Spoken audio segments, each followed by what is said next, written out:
Returning here on High Heat with our pal Rich Waltz. What's up, buddy? Seattle does the Marlins, lives in Seattle. A lot of Pete Carroll talk for the last 3 or 4 weeks in Seattle after that Super Bowl. It's kind of died down over the last couple weeks. They're starting to talk Mariners up. Oh, really? Well, they should because they're going to be a very good ball club. So I think they will be. I think the pieces they've added, they added Ricky Weeks yesterday to be I saw kind that. of a versatile utility guy. But with the addition of Cruz, I think now they're going to have the runs. If that rotation stays healthy, I think they'll be a postseason team. Oh, I think so, too. I think Seattle's got a chance to be really good. Now, you're in for college basketball, then you go to Fan Fest next week with the Marlins. Yeah, and I'm a week late because they've got the big announcement today. What's the announcement the Marlins have? All-Star game. Oh, that's right. Yes. 3 years in a row, they got the All-Star game out at National League Ballpark. And what are we doing here? I woke up, it was 9 degrees here in New York. Oh, it's freezing. And I'm getting texts from friends and Tommy Hutton and everybody saying, it's beautiful down here, headed down, new ballpark, big press Will conference. they have the roof open for that All-Star game? No, probably not, because it's July and you'll... They're worried about the weather, but Well, you love the roof open. Yeah, but if you had the roof open, 38,000 dignitaries and celebrities would have swamp butt. Because it would rain and they get in trouble. That's a Florida affliction you get if you're on the golf course more than I understand. 30 minutes in the sun. There's that ballpark. Now, how do you feel about the team here? Getting ready. Herron's going to show up. Well, they were in the market. It sounds like maybe they had a little run at Shields, didn't get him. Expectation level. Latos in the rotation. Obviously, D. Gordon. A lot of things happen. We have talked in the offseason. We're close now. What's your take? I mean, you have to like what the Marlins have done. I mean, they have had, over the last year, the best young outfield, may have turned into the best outfield with Stanton, Ozuna, and Yelich. They've kept that core together. They like Echeverria at short. They needed pieces around him. The Prado pickup, to me, is excellent trade. Enormous because he's a leader. He's versatile. He's a guy you can hit anywhere in the lineup, and he's very good at third base. Gordon, if he is what he was last year and he can get on base and steal bases, that's the speed. They like that combination from the Castillo-Pierre days back in the early 2000s. Won a championship. Right. Question for Mike Morse. He's at first base. Can he stay healthy? Can he be productive? Can he add protection for Stanton? And then you've got a young rotation that's just waiting for Jose Fernandez to come back, and all indications are sooner rather than later. Yeah, mid to late June, which is a great.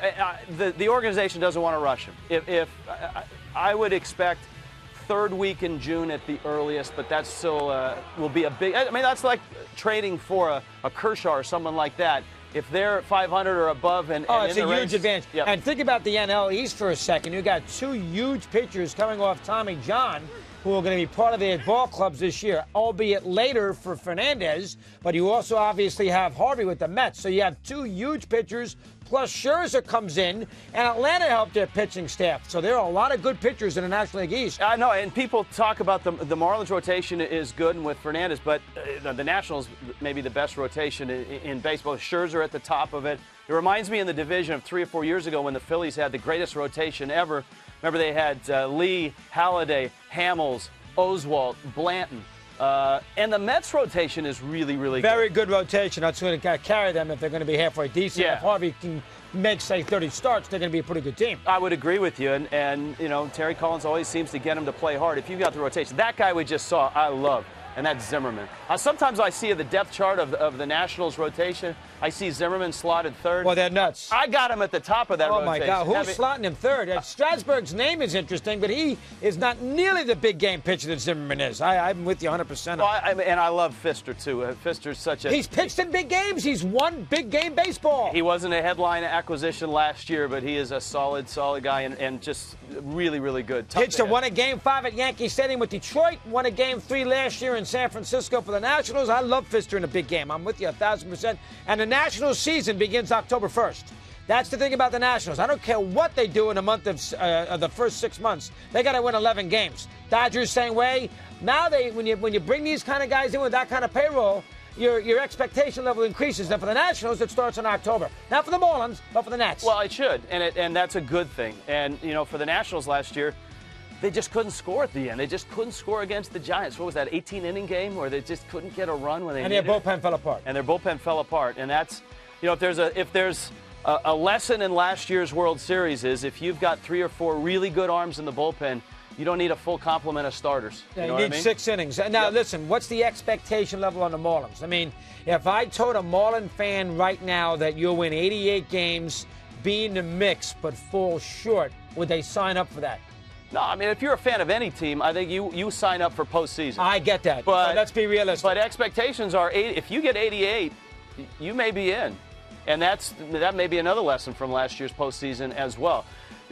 The Nationals probably should win, what, 96, 97 games? The National League is a lot better, though. Padres are better. Cubs are better. The National League is a better league. I think it's going to take 90 wins to make the postseason this year. Yeah, it might. I mean, the Cubs are improved, but they may be a year away. You're not sure. The Padres are really interesting to me. Fun to watch. I'm fascinated to see Bud Black, who I think is an underappreciated manager. I totally agree. I'm fascinated to see people say they're too right-handed in the outfield. I don't want to hear about that. You can hit, you can hit. But you know what? Bud Black has been able to do more with less. Now he's got pieces, and it should be interesting. And he's got great pieces in the rotation. He does, and Shields obviously anchors. All right, so 88 wins will put you in the mix.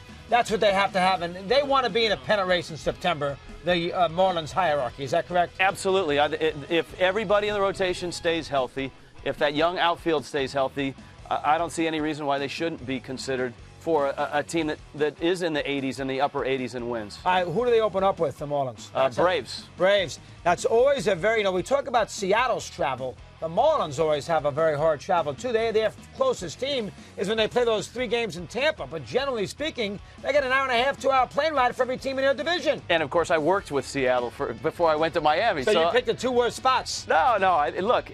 Good spots, but travel spots bad. Yeah, travel spots are bad. The one thing that helps, though, is the new ballpark with the roof. In the old football stadium, rain delays. I mean, they led the nation in rain delays. We would sit there for 6-7 hours to do a game, and it always rained on getaway day. You would have a 1 o'clock Sunday game, and you're flying to San Francisco or Arizona. There would be like a 2-hour delay. You get on the plane, and you'd be crawling in rush hour traffic when you got to your city. Now, finally on Stanton, you expect no problem coming off that terrible beating? He'll wear the Jason Hayward mask. He's swung the bat this winter. He has said he doesn't expect any issues. Now, that he can say that, he'll step in the box. I think the way he handled the injury, the type of guy he is, he's an extremely hard worker. I don't see any problem. Rich, well done. Always a pleasure. We're talking the season, pal. Appreciate it.